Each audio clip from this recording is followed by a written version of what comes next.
MellMee of Southern Dash Catering. MellMee, my girl.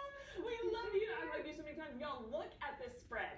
Is she not Southern Living Magazine made over? Thank you for coming. First, you said you made this whole thing. Let's start with our display, our visuals. I will say that with our Easter, I always do something that's repurposed, that's artistic. I also did a piece of art here that is for her. Oh my word! You are creative beyond measure and talented in so many ways. Our daughter is getting married in May, so this is a nod from her shower. We had. Oh my word! A lot of fun girls. Yeah, they're painting kind of wine glasses and little bubblies. So beautiful! I cannot believe you did this artwork too. Girl, you have to come on do painting tips next time. My word, and at-home decor. Again, a beautiful repurposed piece. Girl, I don't know where we start with this food. First, you know you brought my favorite. We got some strawberry pretzel bite situations. When we were at the Botanical Gardens Wedding Expo, this created such a buzz. I told Miss Peyton about it. She's like, you've got to get me some of that. So that is it. Y'all, look at this. Okay, so it's strawberry pretzel salad in a little cup form. Yes, but it's made a little different. It has graham cracker and pretzel base. Oh. Whipped cream and cheese, cream cheese. Miss MellMee, we love that. Okay, let's move on up here. What do we got down here? Some more little sweet treats. These are cinnamon toffee crunch donuts. This has asparagus potato gratin with prosciutto in it. Okay, hold on. We gotta. Okay, first of all, you make your own donuts. Let's start there. Yes, I do. Girl, you like hand roll them and fry them and stuff? These were actually baked. They're a little bit healthier, not much. And that is got like nutmeg. And it also has a dip. It's dipped in a glaze with toffee bits and pecan dust. How many sweet treats do you have at your Easter spread? A lot, more than we need. You can never have too many. Yes. Okay, back over here then, you said it's an asparagus? Yes, this is an asparagus potato gratin, and it has prosciutto in it. And it is, and these are my I was talking to Jocelyn earlier, these are my fresh made breadcrumbs with seasonings and olives. Like your own croutons? No, MellMee. Yes. Do you do everything? You don't do ever quick fixes, easy, like just not throw too some. much. No, I value flavor. That looks absolutely stunning. Prosciutto, that can be a whole meal too. You got meat and veggies and your carbs in there. The sweet potato souffle is different than anything that you will have because on the top is a very good pecan brown sugar dusting with cornflakes, but it's got sweet potatoes. I mean, everything's just really.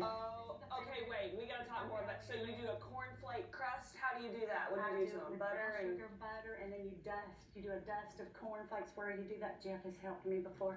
Brown sugar, and then you top that over it. For the last 10 minutes, you let all your potatoes, you're evaporating. And it is so yummy. You're in for a treat there. And then these are the cheese straw biscuits with the honey baked pineapple ham. No. I made all that separate, and this I'm going to have one of these. They got one of these. I'm getting hungry. They also have one of these two little rolled up. Sausage cheese muffins we did last time. Brought back a little bit.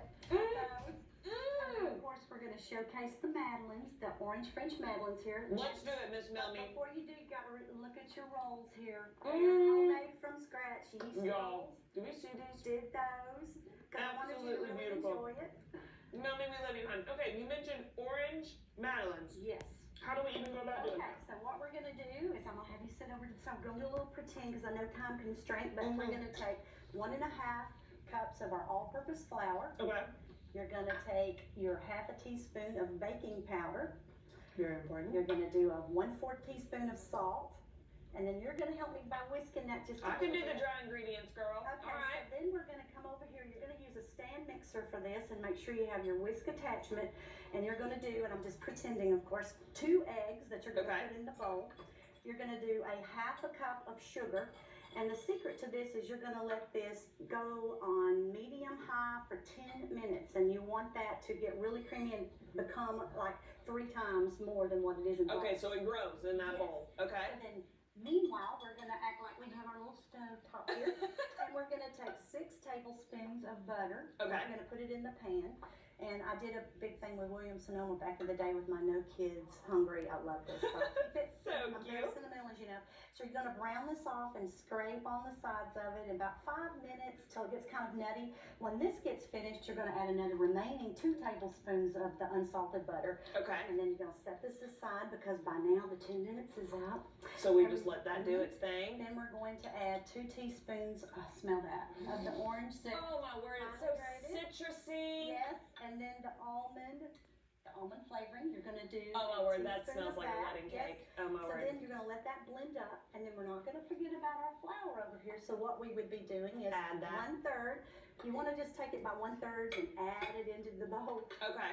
A little bit easier than that, but you wanna get that all fine, and once that gets incorporated, the stage would be to take your brown sugar, the brown butter, and you're going to put that over the top of that batter, and you're gonna fold it in. Okay. Once you do that, you're gonna take this out, put saran wrap on it, you're gonna stick it in the refrigerator for 30 minutes to an hour.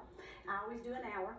Then about the last 15 minutes of that, you're gonna turn on your oven to 375, and you're going to do, which is one of my favorite A little Madeline tray. I love it. So So beautiful. you're gonna take a neutral oil, and you're gonna oil each of the wells here, and then you're going to put your batter out of the refrigerator. It's just enough in that recipe to fill every one of these comfortably. Scoop them in. Okay. Yes, but before you do that, you have to dust this and put it in the freezer for 10 minutes, the pan, so it's all good. Okay. Then you put your batter in. Put them all Then in we're gonna there. put it in the oven for 9 to 11 minutes. You're gonna put it back out.